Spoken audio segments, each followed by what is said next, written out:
What's up, guys? Jesse Norris here today. It is Sunday, so I hope you guys had a great weekend. Ready for work tomorrow. I know I'm not, but hey.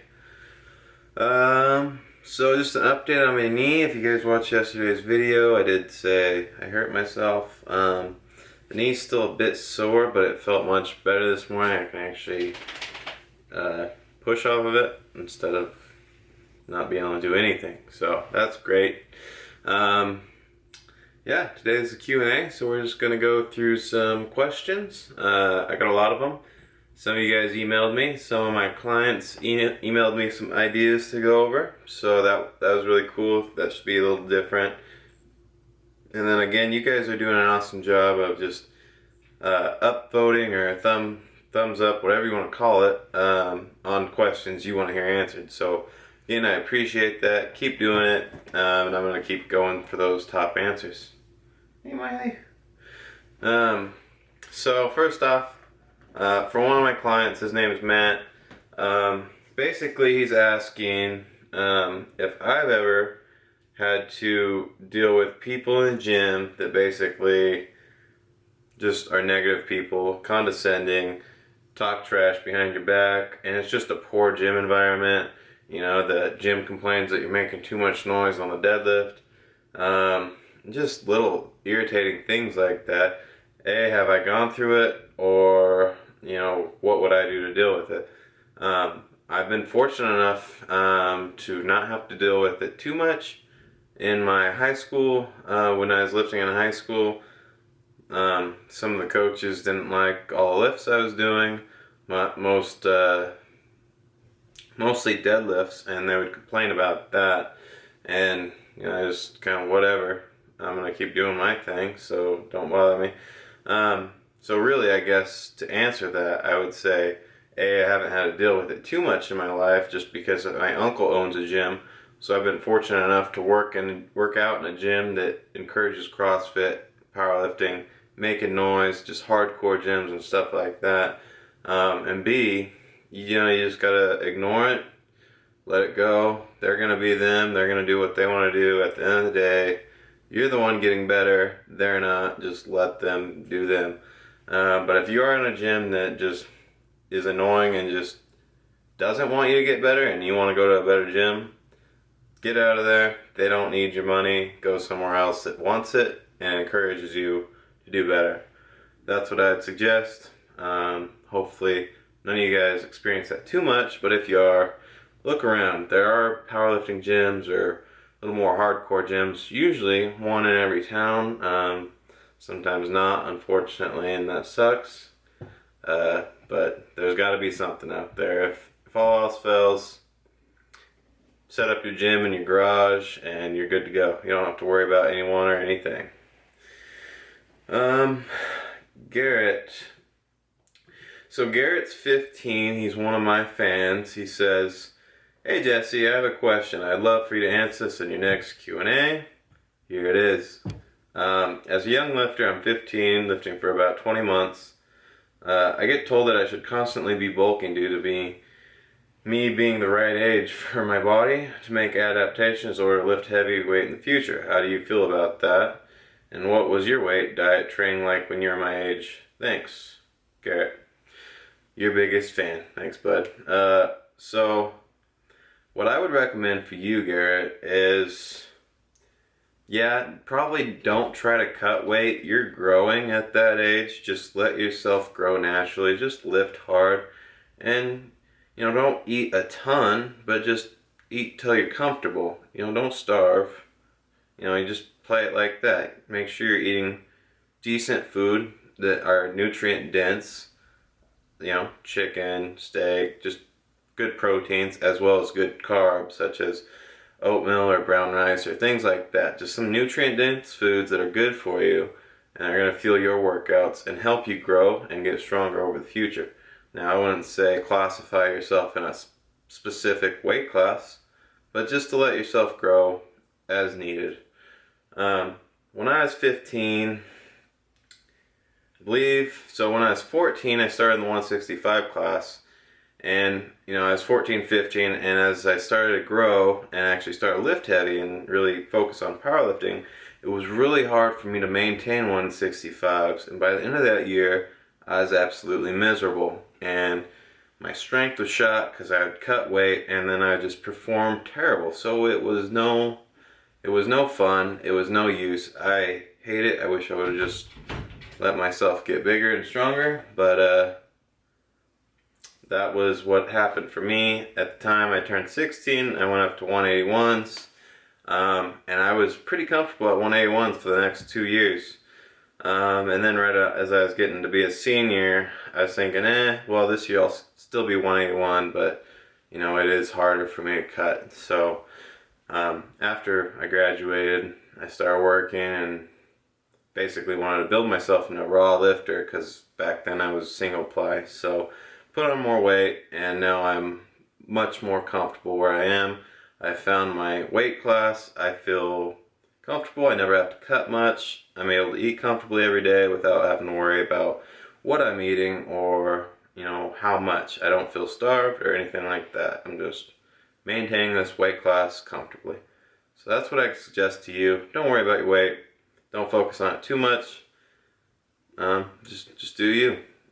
Eat well and keep lifting hard, and you're gonna find yourself and find what is most comfortable for you. Basically, I'd look at your body type and see, if you're like 5'8", I'd say 165 to 181 would be a good starting point. If you're gonna get really tall, then obviously you probably should put on more weight, 198s, 220s, even further if you're looking to lift some big weights. Just being a taller person is just harder in general because you have so longer arms, longer legs, and it's just that much more difficult for you. So that's what I suggest, Garrett. Don't worry about it. Do you? Akesh, I think this is the highest upvoted question. Do you prefer the front squat or high bar squat variations? I feel like high bar will have more carryover to low bar simply because it's more similar. But if I do both, it messes with my form. So I stick to front squats. Thanks. So I prefer front squats because it sits forward on you. It makes you focus on sitting back and keeping your chest up. So if you're naturally a low bar squatter, this is going to be much more beneficial than a high bar squat. A high bar squat, you don't really have to focus on sitting up, but obviously you got to sit back into it and you got to stabilize your core.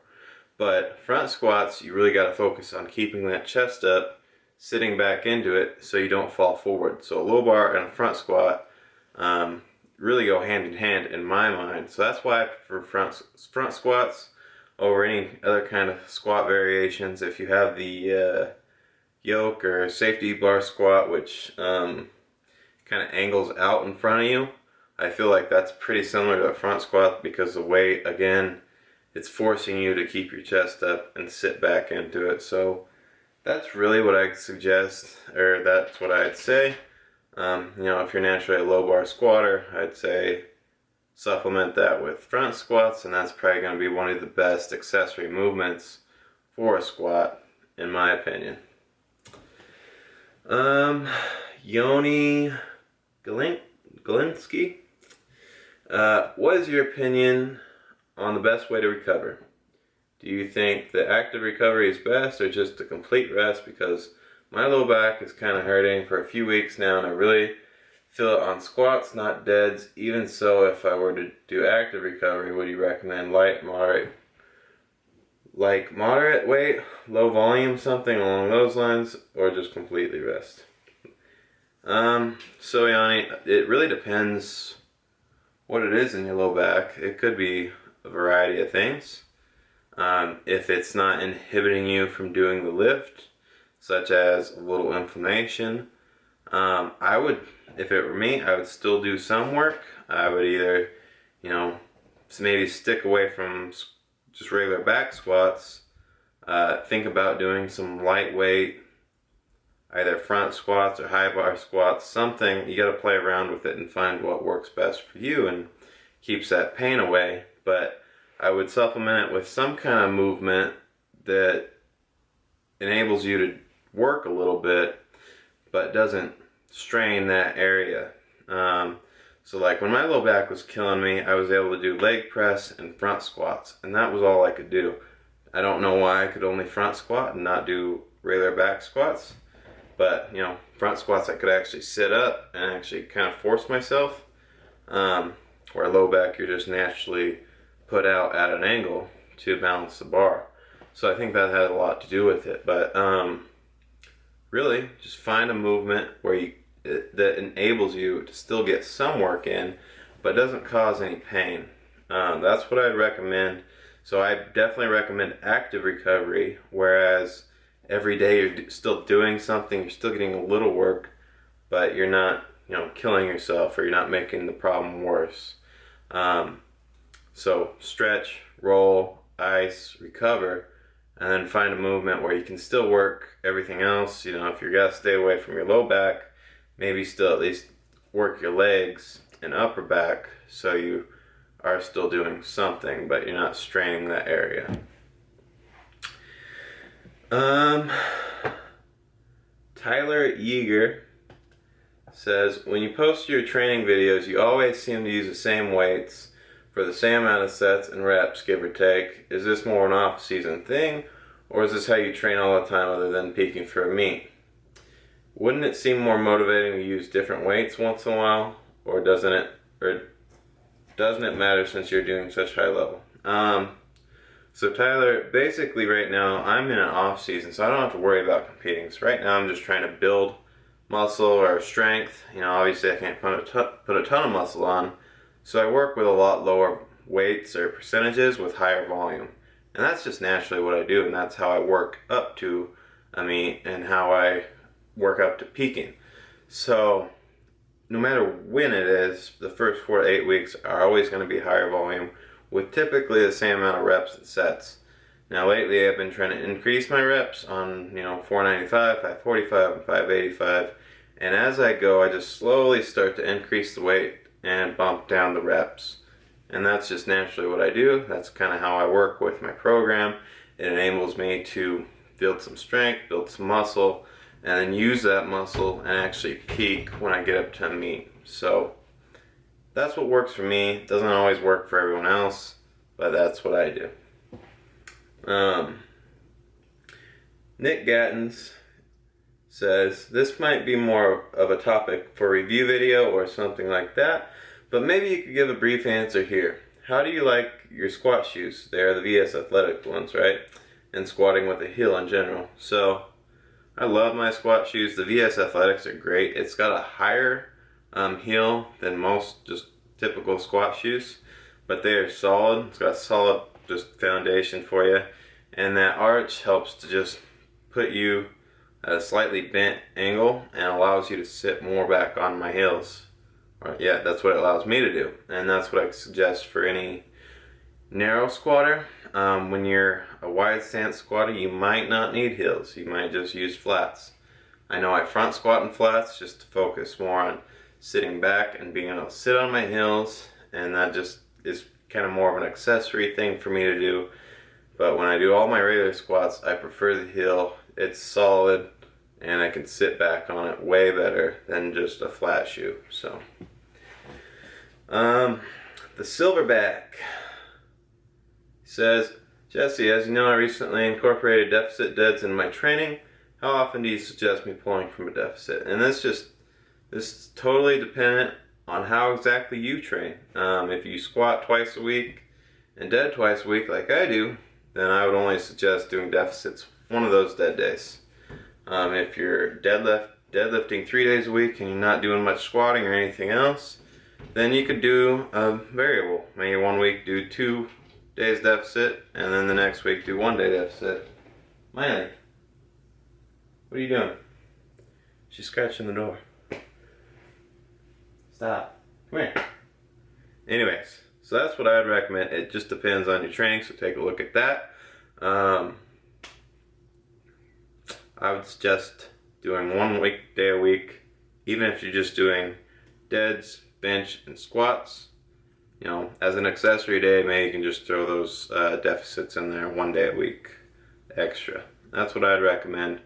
You know, it does fatigue your CNS, and it does take a lot of work to do it, so you're going to be sore, and you don't want to overwork it, otherwise you might get fatigued, there might be some inflammation going on. So one day a week is really good, and that's all I suggest. Hey. Alright guys, so Miley's going crazy. It's a 15-minute video already, so hopefully I got some more informative answers out there for you guys. Hopefully you appreciate the content. Keep leaving your questions and upvoting any you see that you want to hear answered. I really appreciate it. It makes making these videos that much easier for me. So again, thank you. Thanks for watching. If you liked the video, please leave me a thumbs up. Please subscribe if you haven't already. And I will see you later this week. Not sure when, Monday, Tuesday. I'd like to throw something different in there other than, you know, just my typical deadlifts, bench, or squats. So try to do that this week. So you guys stay interested. Alright guys, have a great week. We'll see you later.